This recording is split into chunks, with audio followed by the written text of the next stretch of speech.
through all of the bans. You can go and see them on the board, but first pick, Doinby taking Victor. No surprises there, and I just want to quickly go through the roster. So for Xiaogu, it's going to be V in the top lane, Swift in jungle, Doinby mid laner, AD carry, and support are going to be TNT and TCT. Yeah. And on the purple side, on the other side, you've got Qiao, Loveland, Cool, North, and Amazing. So, yeah, we do see that Victor locked in for Doinby. OMG are going to look to change things up a little bit, but how does this fit out with Xiaogu's style? It fits perfectly. So it's curious. When you look at Xiaogu's top 5 champions played, none of them are mid laners. It's all jungle and bottom laners, and occasionally a top laner throw in. Like, they're just their top 5 champions that they consistently play. And I think that just speaks to Doinby's champion pool and kind of his place in the team, that he'll play whatever Xiaogu needs them to play. He's played Nautilus mid, all of the control mages. He's pulled out the assassins, the Morgana, the Lulu. He's a jack of all trades, incredibly versatile. And OMG, to deal with that, looks like they're taking a bit of mobility and nice good old-fashioned Maokai snare to cope with that. You've got Maokai locked in for Qiao, and North going to Sivir. And this is pretty standard OMG. We talked about, how they started this split very hot and heavy. 100% they picked Maokai and Sivir pretty much every single time on first rotation. A big issue is that Qiao is formerly a mid laner who then turned support, who's now turned top laner for the team, and he has a very limited champion pool, at least what he's shown competitively in the top lane. And it pretty much consists of Maokai and Nautilus. Yeah, very strong picks for Qiao. Xiaogu opt to respond with a very strong support. It's TCT taking Braum, and Nautilus locked in likely for V. Yeah, you would suspect that, but we could see possibly Swift pull out the Titan jungle. Yeah. We've seen Clearlove do that before. I think he also did it at MSI, and then he's done it in the LPL. Yeah. We'll see where he decides to take it, but a very tanky sort of peel-based. It's interesting. I think that they're pulling it into the top lane just because they want to deny it away from Amazing. His #1 champion is that Nautilus, and obviously Nautilus will have great synergy with Sivir and just your hard engage. So they choose to continue with the hard engage theme, and they pick up Alistar instead. Yeah, great way to deal with any sort of hard engage from Nautilus or Braum. Just knock them away. You got to be careful not to stun them into your team, however, which is something that we have seen previously.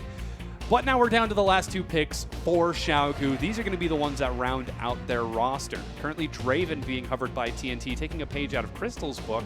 TCT looking at Nidalee for Swift. Likely. I mean, that's the way the meta's been going lately. Swift is also a very good Nidalee player. A lot of poke. I wouldn't suspect that it would be Draven for TNT. He's kind of gone back to his Vayne roots. Of course, Sivir is his #1 pick champion, but that was denied by taking it over to North, who is actually also a big Vayne player. That's what I would expect, Kog'Maw. Hyper carry.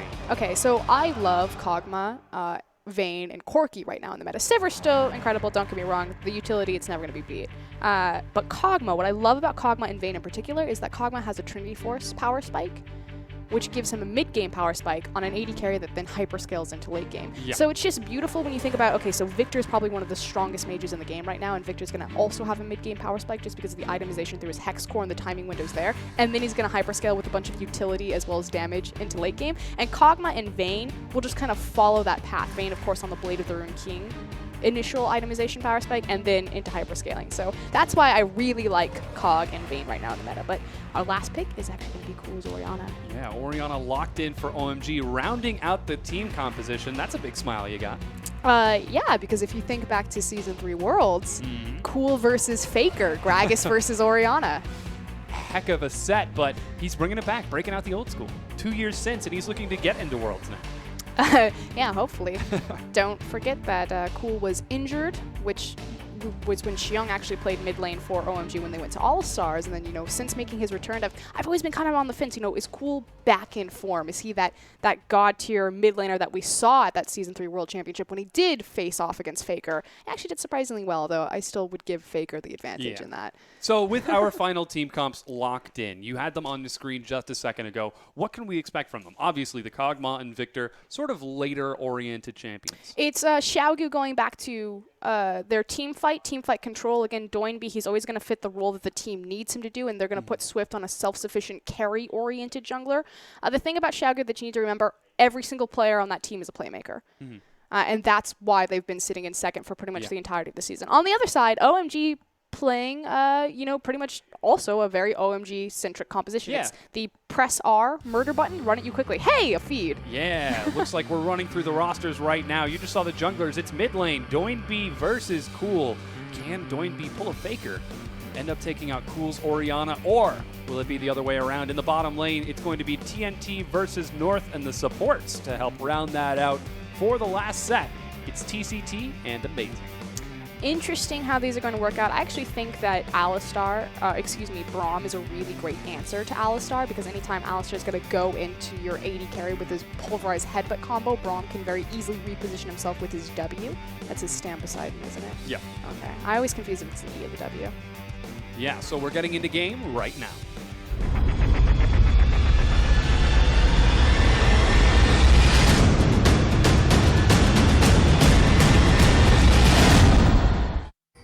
Hello, everyone, and welcome back to the LPL. It's the final week. That's right. Week 11, day number 1, set number 1, game number 1, the beginning of the end. Qiao versus OMG, and already OMG grouped up as 5 on the top side of the map. Yeah, we have a bit of a curious level 1. They are going to go ahead and walk into V. I don't believe he has vision. Oh, no. He just saw them over the far side, but now he knows that OMG are looking for something. They're going to try finding out Nidalee here. And this is a standard 5-point that Qiao, and the 5-point is effectively the defensive or the option play of League of Legends. So what you see is now that they understand where all of OMG's resources are, you see Kog'Maw and Braum on the bottom side of your screen there. They're going to go ahead and they're going to answer OMG's deep vision by placing some deep vision of their own. Yeah, so now that we see this group and we see this deep vision, can we expect any sort of lane swap out of these? That's what I would suspect, especially with both of these supports. So Kog'Maw's not going to be too powerful in kind of a 2v1 matchup, not nearly to the same extent that Sivir would be, just because she's going to have so much more augmentation of the wave with her Ricochet. But unlocking Braum and unlocking Alistar to roam early, which is very common in the LPL, is such it's such a worthy trade almost for me. So it looks like we are going to see the lane swap initiated by OMG, but that said, Qiao, they should know that this is happening because they already saw OMG, so they're fine reading this. Yeah, we'll have to see how those supports decide to start it off. Currently, Braum headed down to the bottom solo, while Swift going to steal away the blue buff of Leveling. Luckily, a manaless champion, so shouldn't be too terrible, mostly just missing out on golden experience. And he's getting a bit of double jungle with Qiao. Qiao is actually giving him the experience, so he should then cross over the river as soon as they're done with this Raptor camp, pull Amazing with him, and take their numbers advantage. You see Amazing kind of ducking in right now, to secure a vertical jungle blue buff. Oh, looks like we do have a early pause coming out.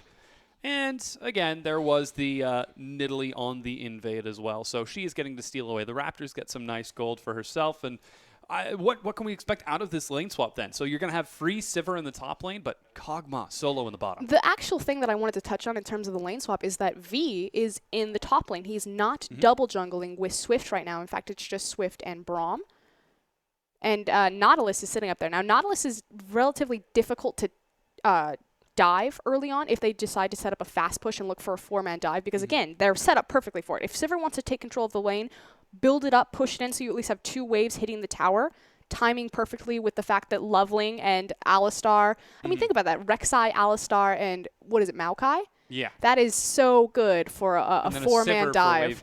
Yeah, a 4-man dive prep. But it's still relatively dangerous to dive a Nautilus. He's very tanky. His Riptide is going to have AoE damage as well as a slow. And then on top of his auto attack, the staggering ability, that's the beautiful thing about Nautilus's kit, is that it's riddled with CC. So if he lands, whoever gets, takes initial tower aggro, should OMG look for the dive, which I think what I'm trying to set up here and say, that's a little bit dangerous. Well, we'll see if they do pull the trigger, because it is OMG. They've made plays like this before. This was their playstyle. It's what made OMG famous. When you think all the way back to when OMG, became this massive dynasty, it was when Invictus Gaming and World Elite were on top. And WE, of course, most notably and famous for their AD carry, Wei Xiao. It was this composition of protect the AD carry, make him into a hyper-scaling late game, just see you there. But OMG revolutionized the game by adding these really aggressive early plays and dives, as we see Leveling actually set up. They might be looking for Doinb. Cool, going very aggressive. He gets tagged with the slow. Leveling and Qiao both have flash. Doinb takes a Prey Seeker, gets out alive. Okay, so we talked about, are they going to set up and look for the dive on V? No. Instead, V is going to, maybe sacrifice a couple of EXP on these creeps as Amazing's attempting to zone him, but they're going to prioritize pressure on the mid lane. Yeah, we'll see how that works out as the vertical jungling has now well and truly been initiated. Doinby continuing to trade out with Cool as they chug through health potions as quickly as possible. And there goes TCT, fully unlocked, heading to the top lane. No surprises right there. Again, we talked about how the AD carry will often build up the wave. We do see that Loveling and Amazing are on the enemy blue buff, so the reason why TCT is heading up is, again, just adding another member on the team to make diving a little bit less desirable of an option. Now let's see if they do decide. No, Qiao looks like he's going to recall, cancels it, restarts it. Not entirely certain. There are some pings that look to be spotting out the vertical jungle from OMG. Yeah, the recall is completed. Qiao teleporting now to the bottom lane. That would be 3 members, and with both Braum and Nautilus, it's a bit scary. And it's just exactly like you said, reactionary to the fact that they see TCT now into the top lane. They say, okay, the dive is not available there, so go ahead, teleport to the bottom lane, pick up the farm, 1v1 against Dogma. So now that that dive hasn't happened, we're 4 minutes into the game, the lane swap fully in effect, North farming it away with Amazing while TNT trades it out with Qiao. What do we expect out of this lane swap? I mean, TNT getting farm is huge.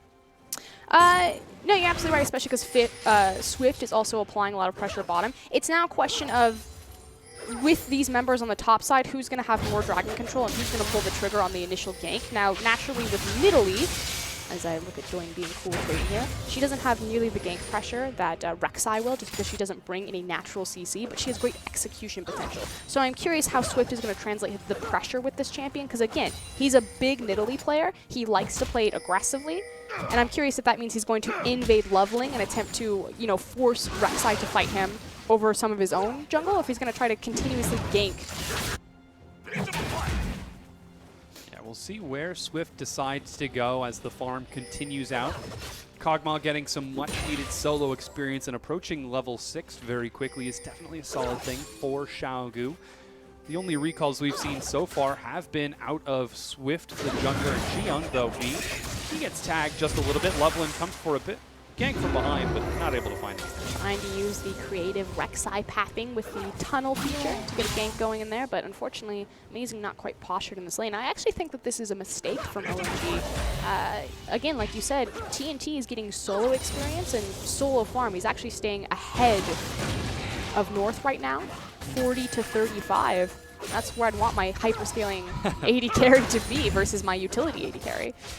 That's generally a nice thing. Interestingly enough, V completed this recall, hugging an inhibitor right now. This is scary. Yeah, they're looking for the dive. 3 members onto Qiao. He's brought low. Swift is tanking the turret, forced to flash away. They're not doing enough damage. Down to 300 health. He flashes. V takes a few hits. He goes low. Oh, the heal keeps him alive. Barely. V gets out. That was way... wow. Okay, so Nidalee doesn't have any CC. She needs to land her spear so she can look for the execution on the takedown. That was frankly just an entirely big misplay from Xiaogu on juggling tower aggro right there. That heal, I think he lived with 11 injury. Yeah, it was close. You can see V counting his stars as he gets out alive. But that said, OMG should have rotated Amazing down so much earlier. There was no reason to keep him up into that top side of the map with North for so long. And this is what I was talking about before. I think it was a mistake for OMG to walk down a champion like Alistar, who has so much early roam potential, especially once he is level 2. So he's going to find TNT here. TNT might be caught. Nice he flash. Flashes. Oh! They follow up. They're diving this one. TNT's got no way to escape. Amazing takes a turret hit. He actually trades it over. Doesn't get first blood. It's picked up by Qiao, but TNT gets revenge. Okay, so you trade 1 for 1. That said, Kog'Maw's still going to lose all of the EXP and the gold of the creeps pushing into his tower, so still hashtag worth to OMG for that one. But that's how you dive a tower. Yeah, things working out pretty solidly. Loveland gets tagged by TCT on the bottom side, but nice and safe as he does have Qiao peeling for him. And off of that recall, Phage completed for TNT. I just feel like anytime we see TCT and Amazing, they're just slightly late to where they needed to be. Think about on the initial dive when Xiaogu attempted it. If Amazing was just 15 seconds earlier with his back in the top lane, you would have had the Alistar coming in as they were looking to dive the Maokai, would have easily turned that into multiple kills for OMG. Same thing, TCT shows up on the very back half of Kog'Maw being dove. Just a little bit of mistiming from Xiaogu, though they are still keeping pace with OMG. Only a 300 gold difference. You're seeing V miss out on a lot of CS on the top side of the map, whereas Qiao, he's been farming pretty safely on the bottom. And that's really the different trades between these teams, is the fact that V is being sacrificed to provide solo EXP to TNT, but hold on, Swift. Looks for the invade onto Loveling. They're going to try stealing away the blue. Oh, they miss smite it. Loveling actually flashes in. Swift still gets it. Gets out. Yeah, wasting flash right there. He was trying to connect with his Unburrow, but this is what I was talking about. You know, Swift on this Nidalee pick, he's not making his ganks count for the lane, so what does he do to turn into his aggression? He just invades Loveling, because Loveling is forced to fight him. It's not like you're, you know, he's either going to leave the jungle or just take it. Yeah, there's a large CS discrepancy for Swift, and North, whoa, gets tagged by V on the other side of the map. But it's a very sort of patient early game. OMG, we see they're continuing to put pressure onto Xiaogu, trying to turn up the heat, but Xiaogu are responding appropriately, albeit a little bit more patiently, a little bit more slowly. I actually think it's slightly reverse in the fact that Xiaogu are being more proactive. You think that they, you know, initiated the initial dive attempt onto Maokai in the bottom lane. Right. Yeah, invading with Swift, things like that. And OMG are just playing a really nice reactive game and kind of finding slight advantages there. Again, it's just kind of the different priority of where these teams are trying to weight their team. So V is being sacrificed. The Nautilus top is being sacrificed in terms of CS for Kog'Maw solo EXP. But unfortunately, TNT was delayed a bit, you know, getting killed into that bottom lane with generally not a good thing. the reactive dive. Whereas OMG, you know, they sacrificed the solo EXP on North Sivir, but you gain a lot more power from your Maokai, who now has, what, 35 CS to like 14? Yeah. Generally a nice difference, but how does this work into these teams' play styles? OMG, you typically don't think sit back and react when you think of OMG.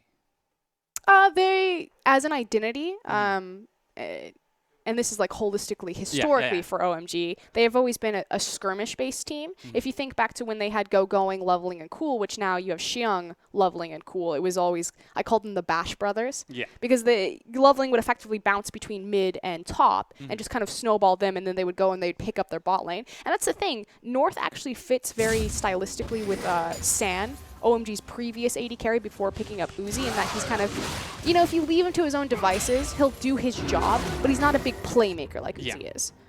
So I think this works fine for old OMG, but it's kind of been growing pains in terms of, you know, who are OMG this split? What is their identity? It is a tricky question to answer.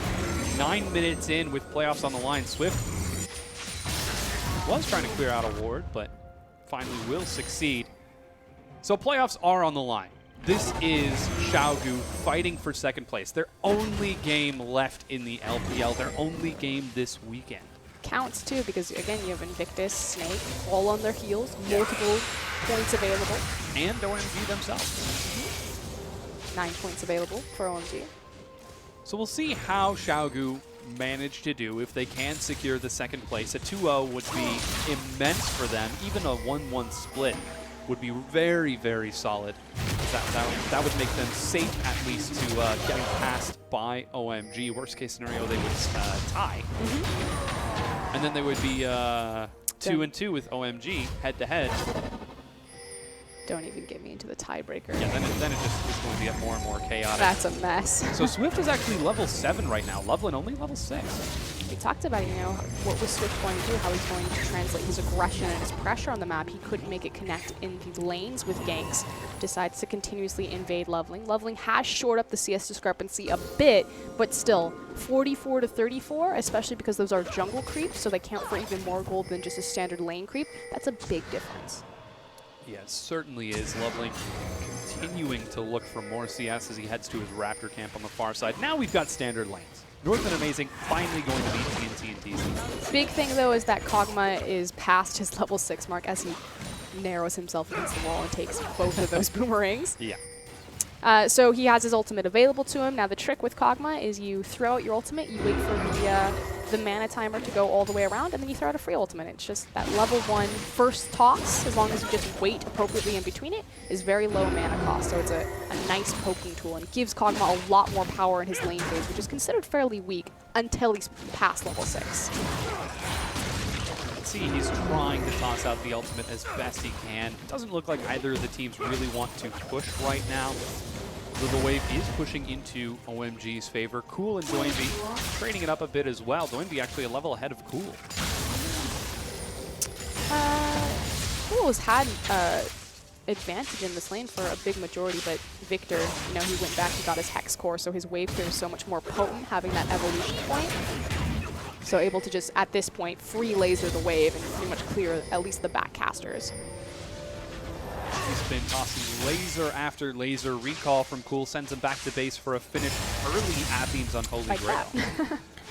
Thank you for demonstrating, Doinby. Yeah, Doinby, he can hear you. He's like, oh, I got to make sure that the English LPL casters have their point proven in an appropriate amount of time. That recall sends Loveling to the mid lane, and immediately Swift goes for an invade. Could be looking for a dive. He is spotted out, however, by the Wolf Spirit, so Amazing and North do understand that Nidalee is above and around. Diving Alistair post level 6. Pretty suicidal. Yeah, definitely a scary thing. Loveling's on the hunt. That's my favorite skin. Of all of the skins? It's so goofy. Oh, Did he mean to do that? Oh, Doinby takes some damage in the mid lane. It's because he has ult. Yeah, Shockwave traded over, and Cool is actually able to bully out Doinby. So what I wanted to point out is what Loveling just did. It looked like he attempted to go over the wall and just failed, but no, he was just setting up his neural network so he could then back, buy his items, and then, like you saw there, Void Rush back. It's Void Rush, isn't it? Void Screen? Void Rush. Void Scary. Yeah, he is going to be spotted out. Ward will see his tunnel as well. Swift, ooh, looking for a bit of a counter gank. Doesn't have the luxury of a global teleport. Also doesn't have a big resource pool available to him right now. Pretty low on mana.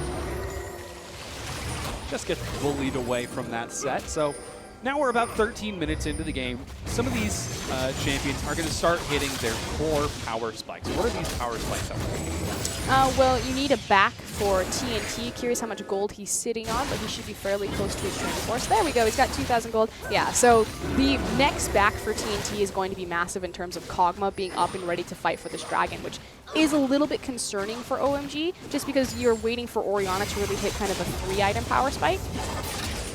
Swift again steals away the blue buff from OMG. Cool.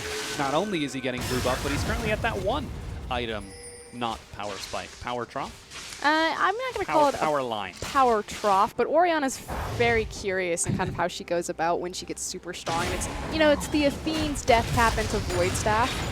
You can maybe trade that one of those up into a Morello's, depending, but, you know, deciding to go the Athene's this route. Whereas, here we go, TNT got his back in, but unfortunately it's mistimed, which OMG do a fantastic job getting on top of this dragon. Yeah, so they are going to secure this first dragon. Doesn't look like there's any contest for Qiao Yu as they're content to play the late game comp that they know they have.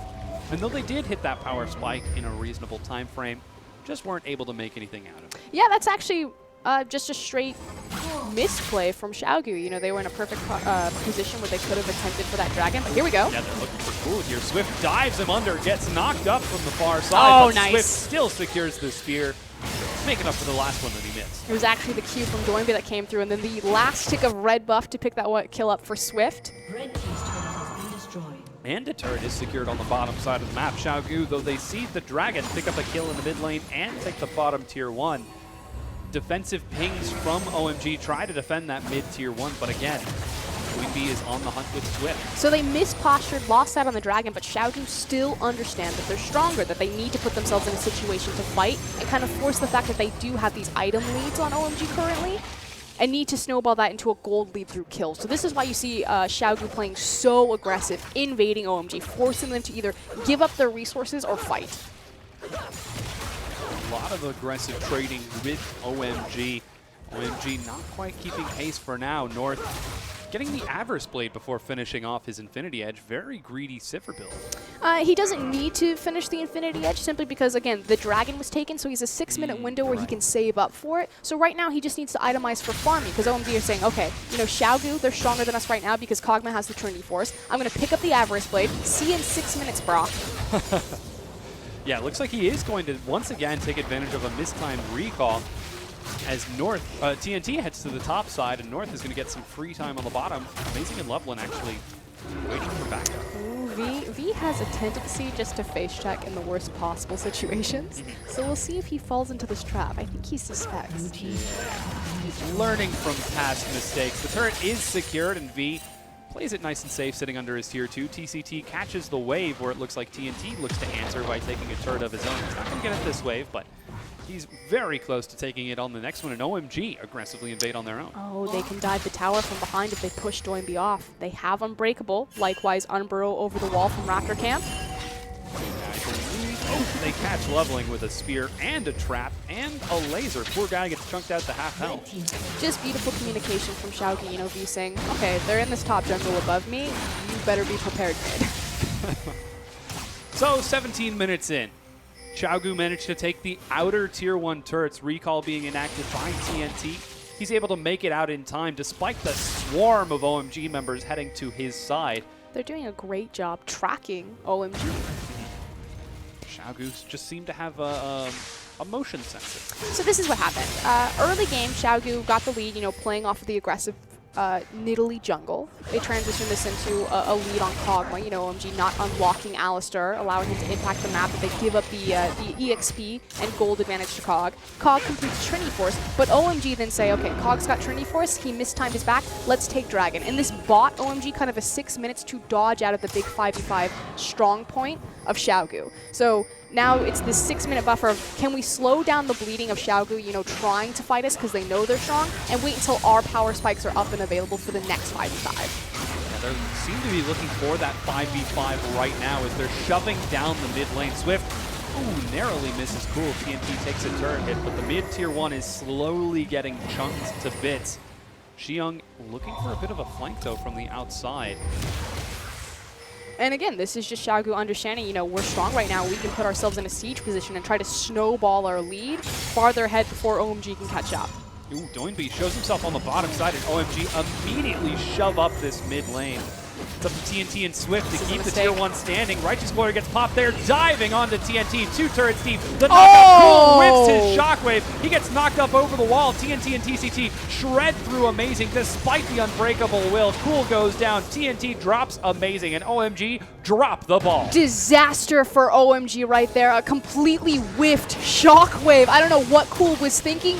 Just a mechanical misstep. And Xiaogu get the better of that with a fantastic teleport from V. They're now marching up mid lane. They certainly are. The mid tier 1 looks to be dropped, and it is indeed 3 turrets to 1 Xiaogu. Oh, that was so unfortunate. And it's the perfect ball delivery system. It's just an issue that with the Righteous Glory as well as the flash from Alistar, that the Orianna ball reset its positioning and just shockwave whiff. Yeah, so close, but not quite enough. Xiaogu now head to the bottom lane. They're looking for a tier 2 turret. The open shield gets dropped, and TNT looks to chunk through, but North has got so much. He takes so much poke. So much poke from the, what is it? Victor lasers, Nidalee spears, and Kog'Maw sit and spit? Essentially, yeah. The sit and spit. This is super cute. Doinby and Swift all standing off to the side, just continuously throwing spears. Yeah, great communication from Xiaogu. They continue to poke, looking to break the tier 2. All of OMG have respawned. The wave gets under.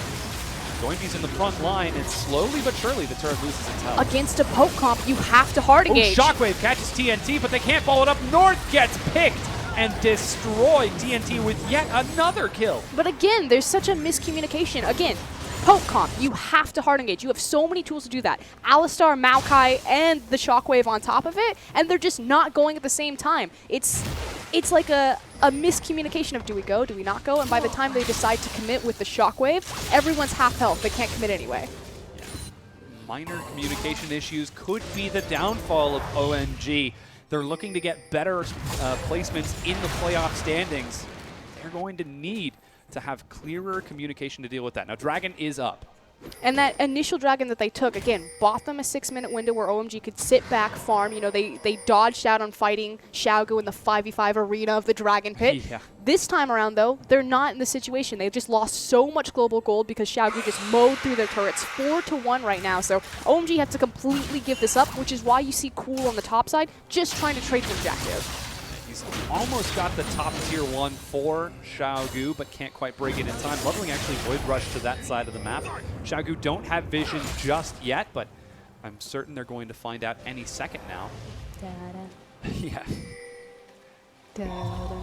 He's looking around. Get in there. He spots V, but What is he going to do anyway? V just jumps away. Tank versus tank. It's the anchor versus, no, I got nothing. There's a Xiaogu. Jaws reference in there. You just didn't. Yeah, didn't quite piece it together. Dragon #1 being secured by Xiaogu. You mentioned how they have stronger team fight. Well, they're just going to use that idea, not even team fight itself, to secure that dragon. Again, OMG knew that there was no way that they can contest for that dragon. We said that Cool was up in the top side because he was trying to trade any objective, but they're trying to pull this trigger on Swift. Yeah, and, they're trying to catch Italy in the jungle. Chase me like one of your French girls. It's Headhunter in Italy. That's not the French made Italy. You got the wrong one. Did you not see that video? Oh, another shockwave. Shockwave finds Zero Doinby. follow-up. Yeah, Cool. He's landing them this time. That but gravitational field stopping Amazing from following up the shockwave with the pulverized headbutt. Come on, take a note out of CLG's book. You put the ball on Aframu. Aframu goes in. yeah. We'll see how that works. Oh, here we go. Yeah. So the siege is continuing from Xiaogu. They're just, they're laying down the poke. Again, it's just about the positioning of Doinby and Nidalee, threatening with that. Oh, yeah, never Yeah, mind. they're looking for a bit of a dive now. Just going to zone Leveling away while they take the next tier 2. OMG just bleeding. They have to pull the trigger. They just need to go in with their full health, full mana. They can't afford to continually eat these lasers, these spears, and the sit and spit. So much poke from Xiaogu. They're 8,000 gold ahead. 7.5 technically. Oh, TNT. Hello? TCT. What are you doing, friend? He had no vision around the wall. He's so low. Kagma tries to make it. He jumps the wall. He's down to 100 health and he gets out alive. Hero TNT to give him the stand behind me over the wall. That was cute. Oh, man. TCT. He keeps both himself and his poor alive with no support, however. OMG Siege this mid-tier 1. That is, again, TNT. He said, I want TCT to be my support. He picked him for the position. True bromance. Whoa! Look at the damage from TNT. Completing the Blade of the Ruined King and shredding through north-south. 24 minutes in, OMG grouped up in the mid lane. TNT single-handedly, when your squishy 80 carry Kog'Maw zones away 3 members. Sorry, you can't see it, but I just like threw my hand up over Seda. That is a tier. That is a tier on Orianna at 23 minutes into the game. What are you looking for there, mate? Sympathy, I think. That's cool, pretty much saying this game's going to 45 minutes because that's when this tier is going to be relevant. That's the hope from Cool. Let's see if he can succeed. Amazing. Takes some harass from Doinby once again. And OMG were finally able to break down the top tier 1 turret of Xiaogu, though, Doinby running away here. OMG, they can't pull the trigger. They can't decide who they want to pull the trigger on. That's the story of this game. I feel like these are the sort of communication issues that plagued OMG when Uzi was on the roster. They're supposed to be better with North. It's... did they find him? They do get some good damage across. He's running through the brush as quick as he can. Leveling tries to chase, but that's Nidalee. You just can't keep up. I feel like there's a rule in League of Legends about chasing certain champions. Like Teemo, Singe, Nidalee. Yeah. Oh, Siege for Xiaogu is going to find the last tier 2 undefended. Norse and Cool try to make it in time. Teleport for Qiao. Oh, gets canceled. Turret goes down. Amazing. Finds the knockup on the TNT. Shockwave gets dodged. TNT might be able to make it out of this one. Amazing takes so much damage. Here comes Doinby. He's joining the fight. He chunks North low. Choke point. He's got blue buff. He doesn't have enough mana quite yet. He's looking for the ultimate, but he can't do it. He's waiting, but he just can't pull the trigger. Loveling looks to zone him away from the far side. Another laser V. comes down. V looks to continue providing chase. Flash over the wall. They're diving forward. So many knockups. It's a bounce house, but TCT, Doinby finally gets the mana. A triple kill. Loveling gets caught. Quadra kill Doinby. The side flank from V to set up perfectly, just spoon feed Doinby and had 0 mana for the majority of the fight. The blue buff finally kicks in, and Xiaogu looking towards this Baron. Yeah, this is huge for Xiaogu. They get 4 kills, all 6 of the inner and outer turrets. Now they're looking to take the Baron 26 minutes in. No response from Xiaogu. Doinby's saying, Penta, Penta, Penta, Penta, and Qiao says, nah, bro. Denied. Yeah. This is Xiaogu were beating OMG at their own game. Again, the start of the split, what were OMG really good at? It was running teams around the map. Ooh, Doinby might get caught out here. 2 members of OMG right on top of him. He's taking a lot of damage. Ignite and a lot of CC keeps him locked down. He's got no help. The rest of his team recalled. He's going to go down. That's a long walk home. Who are they going to give it to? Ooh, North finally secures it. So, 26.5 minutes in, Xiaogu beating OMG at their own game. They don't have Doinby for now, but they've still got Baron buff. And their next dragon's going to be up in about a minute. OMG do have a small window of opportunity with the primary source of wave clear dead, that being Doinby on this Victor, where they can attempt to siege this mid lane tower. That said, against Baron up minions, still very difficult. They're grasping at straws right now. Yeah, they're just not quite able to get a solid grip on those straws. North finally clears the wave with Cool. V running distraction, amazing. Looks to zone him away. Loveling doesn't want to pull the trigger quite yet as, wow, Qiao from the side gets caught. Immediately, V pulls the trigger onto Cool. The knockup does find him. Shockwave in the middle. Is he going to be able to drop it? Cool taking so much damage. Exhaust slowing him down. They're chasing. Shockwave finds TCT. TNT zoned on the far side. The hook lands on Cool. QG with laser focus pick up another member. They've still got Baron buff, and now Doinby's back up too. There's just no damage from OMG right now. They're so far behind. That is 50k to 36. We're already well and past the 10k gold mark. It doesn't matter if you hit the perfect shockwave. Things not looking good for OMG in this set. Doinby looks to catch the wave on the bottom side while the rest of his team knocks down the first inhibitor of the game. 2 now secured for Xiaogu as they break that mid inhibitor. Still have Baron buff for about 2 minutes. This is, I feel like we're seeing the climax of a 50-minute game, but we're 28 minutes in. They just did such a great job of ramping it up so quickly, understanding Kog'Maw, he's ahead of Sivir. He has the Trinity Force. He takes the early tower when they trade for the Dragon, rotate him to the top side, rotate him to the mid side, push down these towers as quickly as possible. The difference between the Dragon power and the... Oh, man. North is just like, I want some minions, guys. The difference between the Dragon power and the tower power is that the towers will give you global gold, and so it snowballs the entire team. See some very strong power out of Xiaogu. They're looking for their second dragon right now. But this is the style that OMG and EDG pretty much made famous in the LPL is, rotating your area to carry, pushing down towers as quickly as possible, and ramping up mid-game. That's a surrender. Yeah, surrender vote, 29 minutes in. OMG sack game number 1 to Xiaogu.